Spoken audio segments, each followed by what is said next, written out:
দ্বাদশ জাতীয় সংসদ নির্বাচনে ১৫০ আসনে হচ্ছে না ইভিএম এর ব্যবহার। বৈশ্বিক পরিস্থিতি আর আর্থিক সংকট বিবেচনায় ২ লাখ ইভিএম কেনার প্রকল্প আপাতত স্থগিত করা হয়েছে বলে জানিয়েছে নির্বাচন কমিশন। সংবাদ সম্মেলনে ইসি সচিব জানান, আগেই কেনা ইভিএম দিয়ে ৫০ থেকে ৭০টি আসনে ভোট গ্রহণ করা যাবে। স্থানীয় সরকার নির্বাচনে ইলেকট্রনিক ভোটিং মেশিনে ভোট গ্রহণের সফলতার পরিপ্রেক্ষিতে গত ২৩শে আগস্ট দ্বাদশ জাতীয় সংসদ নির্বাচনে ১৫০ আসনে ইভিএম ব্যবহারের সিদ্ধান্ত নেয় নির্বাচন কমিশন। এর পরপরই ২০ অক্টোবর নতুন ২ লাখ ইভিএম কেনা ও ব্যবস্থাপনার জন্য ৮,৭১১ কোটি ৪৪ লাখ টাকা ব্যয় ধরে পরিকল্পনা মন্ত্রণালয়ে প্রকল্প প্রস্তাব পাঠায় ইসি। প্রস্তাবে প্রতিটি ইভিএম এর দাম ৩,৫,০০০ টাকা ধরে মোট ক্রয় খরচ ধরা হয় ৬,৬৬০ কোটি টাকা। ইভিএম ও সংশ্লিষ্ট যন্ত্রপাতি পরিবহনে ২৬৪ কোটি টাকায় ৫৬৪ ডাবল কেবিন পিকআপ, ইভিএম সংরক্ষণে ৩৭০ কোটি টাকায় ১০টি গুদাম নির্মাণ ও ইভিএম এ ভোট দেওয়ার বিষয়ে প্রচারণা বাবদ ২০৬ কোটি টাকা ও অন্যান্য খরচ ধরা হয়। ব্যয়বহুল এই প্রকল্প নিয়ে বেশ কয়েক মাস ধরে যাচাই বাছাই করা হয়।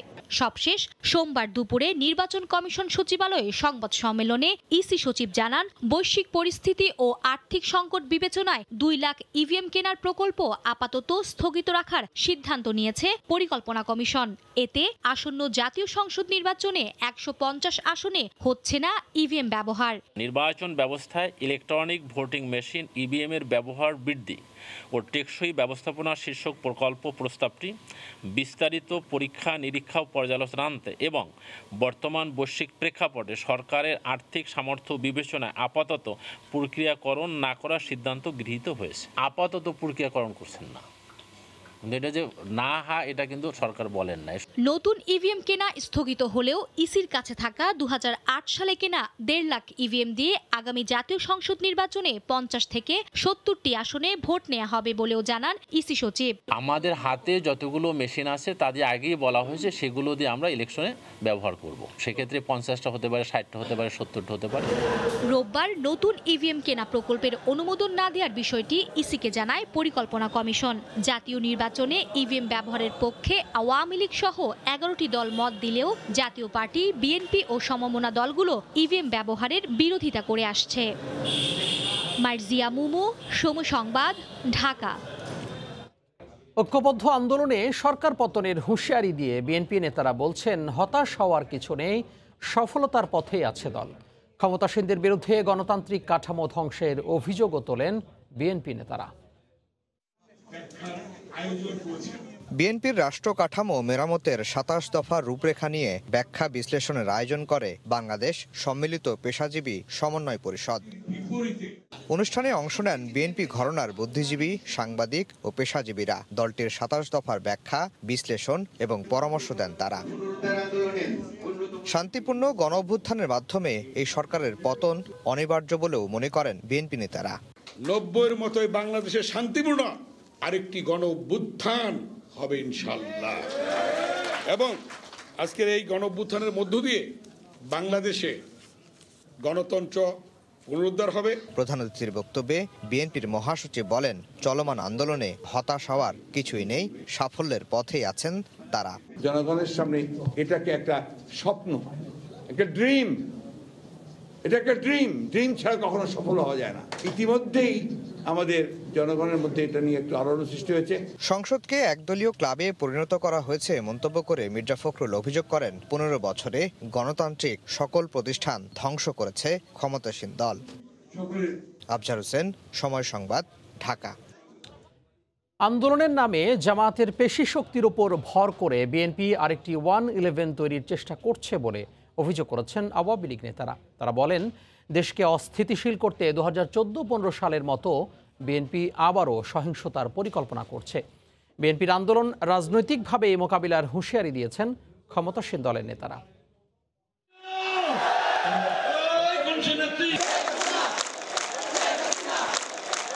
বিএনপির সরকার বিরোধী কর্মসূচির বিপরীতে আগামী জাতীয় সংসদ নির্বাচনকে ঘিরে নিজেদের দল গোছানো আর কর্মীদের সুসংগঠিত করার কাজে ব্যস্ত সময় পার করছে আওয়ামী লীগ। রাজধানী সহ দেশ জুড়ে আওয়ামী লীগ ও অঙ্গ সংগঠনগুলোর কাউন্সিল ও নতুন কমিটি গঠনের কাজ চলছে। এমন অবস্থায় বিএনপির সরকার পতনের হুঁশিয়ারিকে অন্তঃসার শূন্য বলছেন ক্ষমতাসীন দলের নীতি নির্ধারকরা।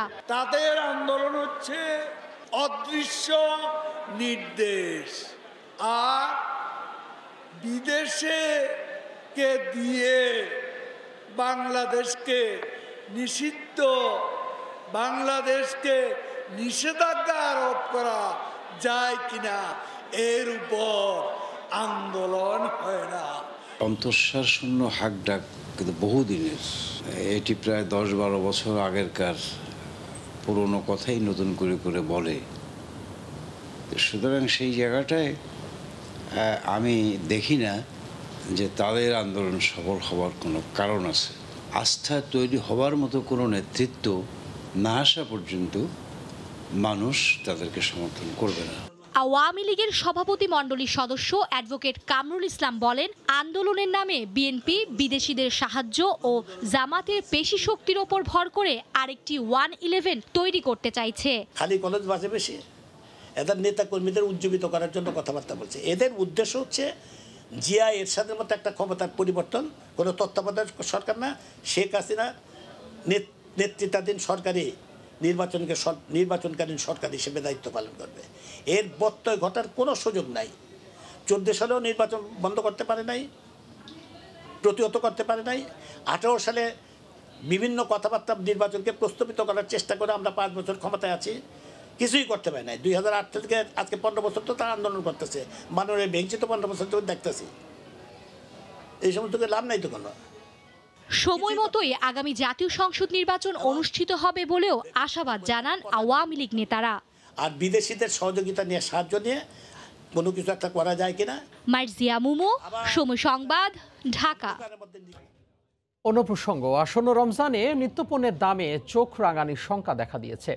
এলসি জটিলতায় পর্যাপ্ত আমদানির অভাবে গতবারের তুলনায় 30% দর বাড়ার আভাস ট্যারিফ কমিশনের। তবে ভোক্তার অধিকার নিয়ে কাজ করা সংগঠন ক্যাবের দাবি, কর্পোরেট প্রতিষ্ঠানের হাতে জিম্মি হয়ে পড়েছে বাজার।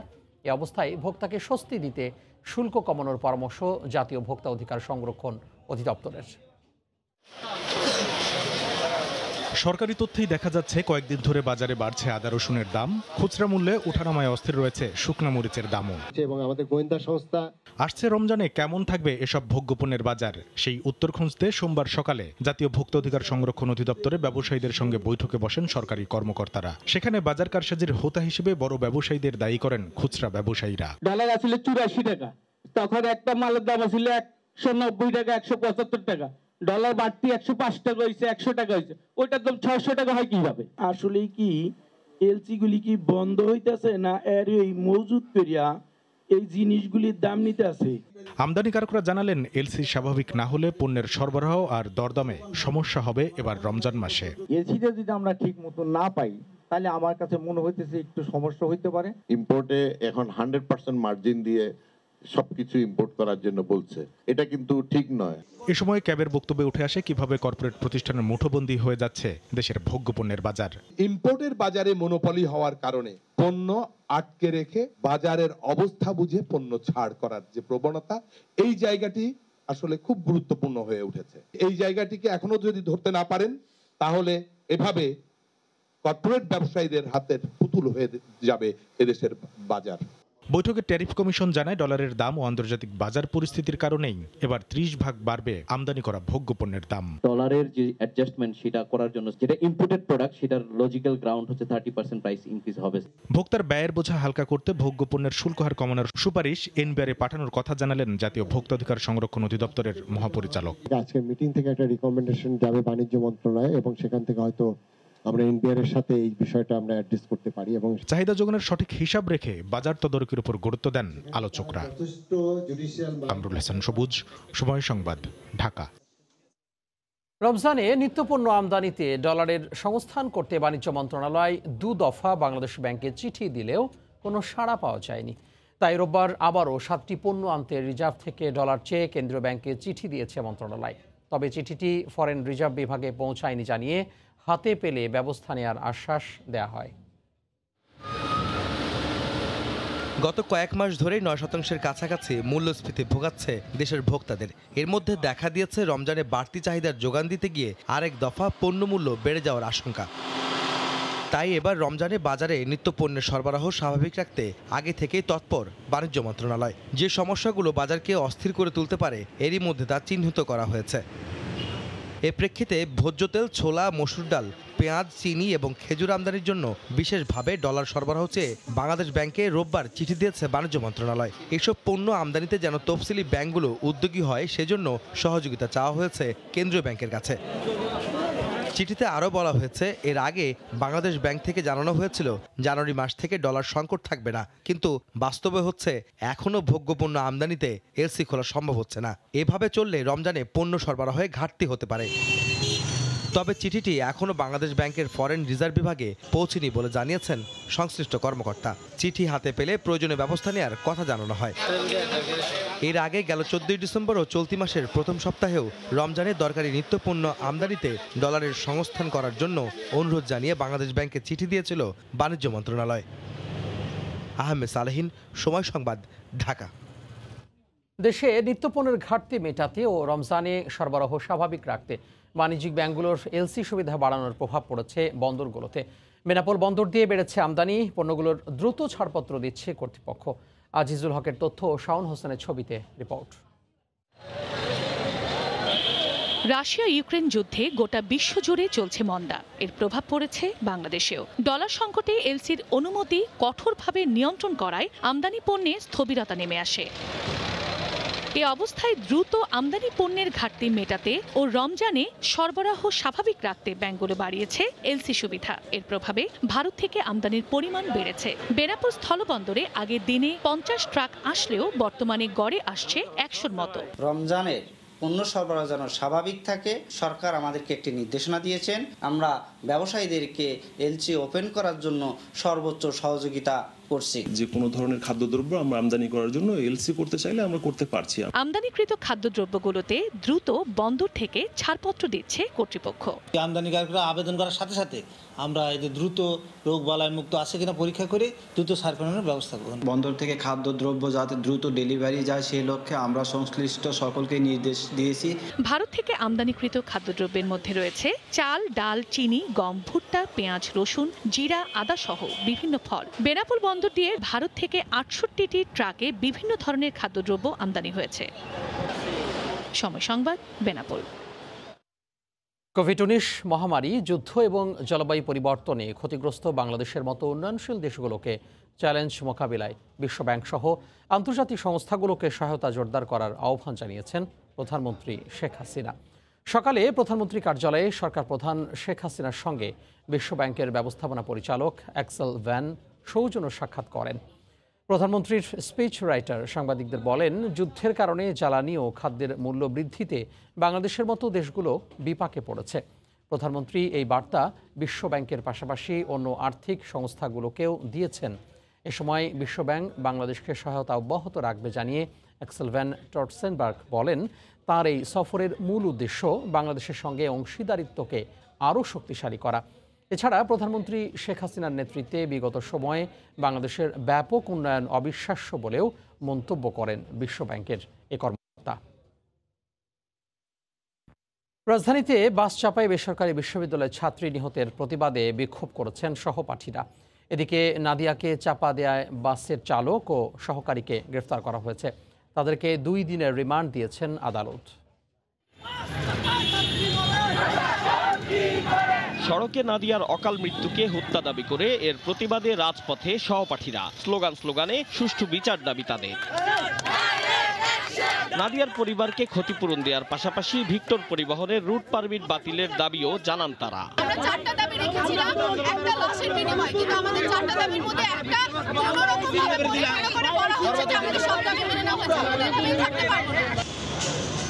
এদিকে নাদিয়াকে চাপা দিয়ে পালালেও সোমবার সকালে মিরপুরের প্রিয়াঙ্কা হাউজিং এলাকায় অভিযান চালিয়ে গ্রেফতার করা হয় ভিক্টর পরিবহনের ঘাতক চালক ও সহকারীকে। তাদের ঢাকা ছাড়ার পরিকল্পনা ছিল বলেও জানায় পুলিশ। ঘাতক বাসের যে হেল্পার চালক লিটন এবং হেল্পার আবুল খায়েরকে মিরপুরস্থ শাহালি থানাধীন প্রিয়াঙ্কা হাউজিং হতে গ্রেপ্তার করা হয়। তারা পালানোর চেষ্টা করেছিল এবং তারা আত্মগোপনে। বঙ্গবন্ধু হত্যার নেপথ্যের কারিগরদের খুঁজে বের করতে তদন্ত কমিশন কেন নয় জানতে চেয়ে 4 সপ্তাহের রুল জারি করেছেন হাইকোর্ট। সকালে বিচারপতি AK-M কামরুল কাদের ও বিচারপতি মোহাম্মদ আলী হোসেনের বেঞ্চ এ রুল জারি করেন। এ সময় বঙ্গবন্ধু হত্যার পেছনের কারিগরদের খুঁজে বের করতে কমিশন গঠনে সরকারের নিষ্ক্রিয়তা কেন অবৈধ ঘোষণা করা হবে না তা জানতে চেয়েও রুল জারি করা হয়।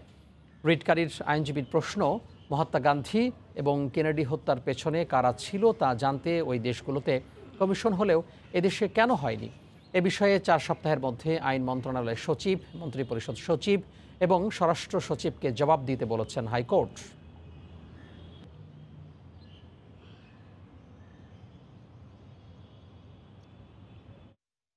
মানবতা বিরোধী অপরাধ মামলায় ময়মনসিংহের 30 সালের 6 জনের ফাঁসির আদেশ দিয়েছেন আন্তর্জাতিক অপরাধ ট্রাইব্যুনাল।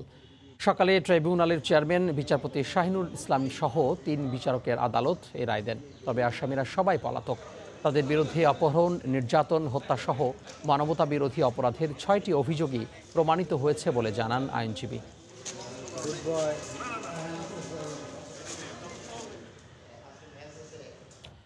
ব্রাহ্মণবাড়িয়ার 21 আইনজীবীকে 19 ফেব্রুয়ারি আবারও হাজির হওয়ার নির্দেশ দিয়েছেন হাইকোর্ট।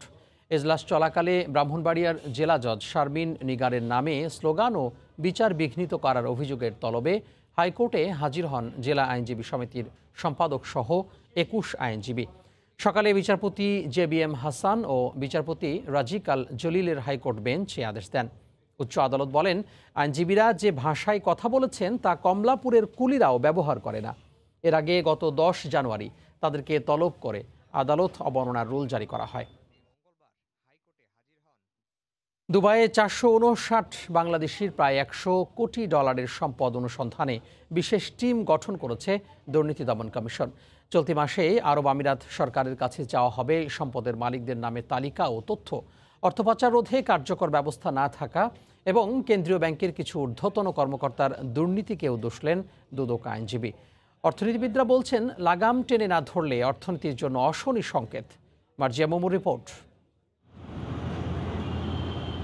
দেশ থেকে বিদেশে টাকা পাচারের মিছিল যেন দীর্ঘ থেকে দীর্ঘতর হচ্ছে। ইউরোপীয় ইউনিয়নের ট্যাক্স অবজারভেটরি ও দুবাই ভূমি বিভাগের তথ্য অনুযায়ী 2020 সালে এক বছরেই সংযুক্ত আরব আমিরাতের দুবাইয়ে প্রায় 500 বাংলাদেশি তথ্য গোপন করে শত শত কোটি টাকা দিয়ে প্রায় 1000টি স্থায়ী সম্পদের মালিক বনেছেন। পরবর্তী 2 বছরে যার পরিমাণ আরও বেশি। তথ্য গোপন করে বাংলাদেশ থেকে টাকা নিয়ে 459 বাংলাদেশির প্রায় $1 বিলিয়ন সম্পদের অনুসন্ধানে মাঠে নেমেছে দুর্নীতি দমন কমিশন। দুবাইয়ের 7টি অভিজাত এলাকায় থাকা সম্পদ ও মালিকদের চিহ্নিত করতে চলতি মাসেই দুদকের বিশেষ টিম তথ্য চাইবে সংযুক্ত আরব আমিরাত সরকারের কাছে। আর এ কাজে সাহায্য নেওয়া হবে পররাষ্ট্র মন্ত্রণালয়ের। 459 যে বাংলাদেশির সংযুক্ত আরব আমিরাতে তাদের বাড়ি আছে, ব্যবসা প্রতিষ্ঠান আছে, সে বিষয়গুলি দুদক তো অত্যন্ত গুরুত্ব সহকারে খতিয়ে দেখছে। তাদের ডাটা কালেকশন হচ্ছে। দুবাইয়ের কর্তৃপক্ষের কাছে আমরা তথ্যপাত্র চাপ দরকার আমাদের অ্যাম্বাসেডার ফরেন অ্যাফেয়ার্সের মাধ্যমে যথাযথ আইনি ব্যবস্থা নিব, কাউকে ছাড় দেওয়া হবে না। এত বিপুল পরিমাণ টাকা পাচারের জন্য কার্যকর প্রতিরোধ ব্যবস্থা না থাকা এবং কেন্দ্রীয় ব্যাংকের কতিপয় ঊর্ধ্বতন কর্মকর্তার দুর্নীতিকে দায়ী করছেন দুদক আইনজীবী। প্রতিরোধের ব্যবস্থাটা আমাদের দেশে খুবই দুর্বল। বুঝতে হবে শস্যের মধ্যে ভূত আছে। সেন্ট্রাল ব্যাংকে এই ধরনের সমস্যা আছে। ঊর্ধ্বতন কর্মকর্তারা একেবারে ডিরেক্টলি ইনভলভ হয়ে যাচ্ছে একেবারে দুর্নীতির সঙ্গে। অর্থনীতিবিদরা বলছেন, বিভিন্ন উপায়ে দেশ থেকে টাকা পাচার করেই এসব সম্পদের মালিক হয়েছেন সংশ্লিষ্টরা। এইভাবে অর্থ পাচার করাটা দেশের অর্থনীতির জন্য অত্যন্ত ক্ষতিকর। দৃষ্টান্তমূলক শাস্তির ব্যবস্থা যদি করা যায় তাহলে সেই ক্ষেত্রে কিন্তু যারা ইতিমধ্যে পাচারের প্রক্রিয়ার মধ্যে আছেন তারা হয়তো ভবিষ্যতে টাকাটা পাচার করবেন না। গত 15 জানুয়ারি দুবাইয়ে 459 বাংলাদেশির শত কোটি টাকার সম্পদ অনুসন্ধান করতে Dudok, Bangladesh financial intelligence unit, CID ও NBR-কে নির্দেশ দেন হাইকোর্ট। সেই সঙ্গে অনুসন্ধান কার্যক্রমের অগ্রগতি জানিয়ে 30 দিনের মধ্যে প্রতিবেদন চেয়েছেন দেশের উচ্চ আদালত। মার্জিয়া মুমু, সময় সংবাদ, ঢাকা। চট্টগ্রামে একটি প্রতিষ্ঠানের $250 কোটি টাকা আত্মসাৎ করে গা ঢাকা দেয় প্রতারক হাসিব। রাজশাহীতে মোটরসাইকেল মামলা নথি দেখে হয় শনাক্ত, পরে অভিযান চালিয়ে অভিযুক্তকে গ্রেফতার করেছে পিবিআই। তার বাসা থেকে উদ্ধার করা হয়েছে ৩৭ লাখ টাকা। অনেক বিশ্বাসের ক্যামেরায় বিস্তারিত ফেরদৌস লিপের রিপোর্টে।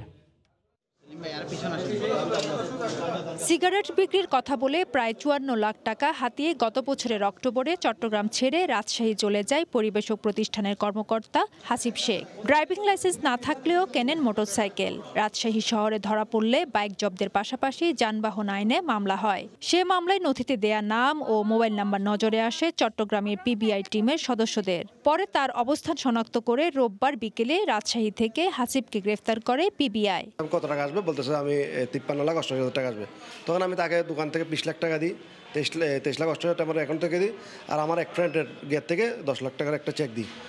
প্রায় সব টাকা তোলার পরে দিনের 1-2টার দিকে সেই মোবাইল বন্ধ করে দিই। মোবাইল বন্ধ করে আমার দোকানের লোক আমার ফোন করছে, ভাই এর মোবাইল তো বন্ধ। তখন আমি তারও মোবাইল ফোন করে দেখি মোবাইল ঢুকে না। তখন আমি সাথে সাথে থানায় যাই। RMP-তে একটা কেস স্লিপ পেয়েছে হাসিব নামে।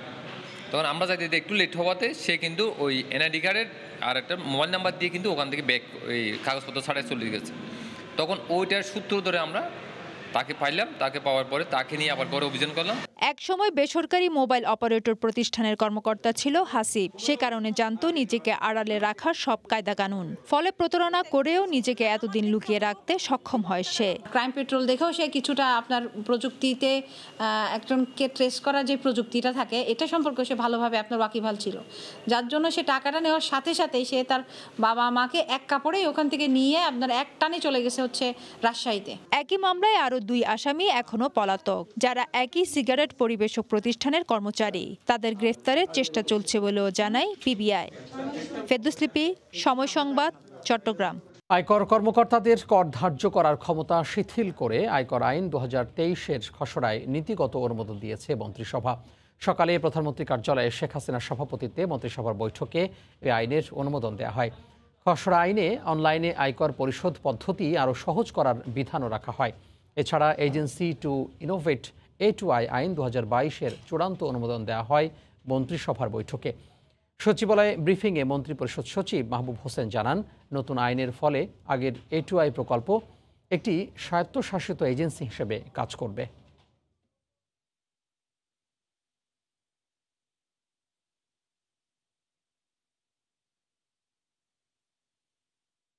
আমাদের জাতীয় রাজস্ব বোর্ড বা অভ্যন্তরীণ সম্পদ বিভাগ থেকে এই আইনের খসড়াটি তৈরি করা হয়েছে।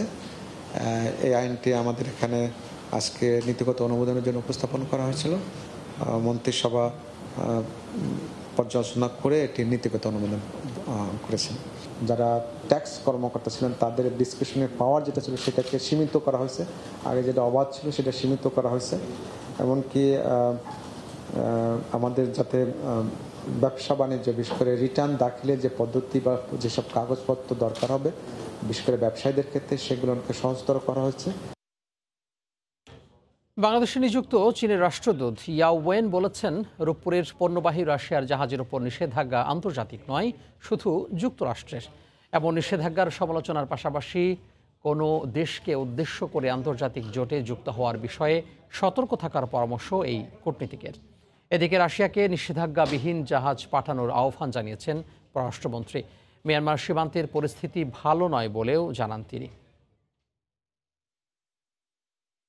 আন্তর্জাতিক সামুদ্রিক সংস্থা IOM এর তথ্য বলছে, রূপপুর পারমাণবিক বিদ্যুৎ কেন্দ্রের পণ্যবাহী মার্কিন নিষেধাজ্ঞার আওতায় থাকা রাশিয়ান জাহাজ স্পার্টা 3-এর যাত্রাপথ এখন চীনের সাংহাই বন্দর। মোংলা বা ভারতের হলদিয়া বন্দরে পণ্য খালাসে ব্যর্থ হয়ে জাহাজটি সাংহাইয়ে ভিড়তে পারবে কিনা এমন প্রশ্ন ছিল ঢাকায় নিযুক্ত চীনের রাষ্ট্রদূতের কাছে। সরাসরি উত্তর না দিলেও এই কূটনীতিক জানান, রুশ জাহাজের উপর এই নিষেধাজ্ঞা মার্কিন যুক্তরাষ্ট্রের আন্তর্জাতিক নয়।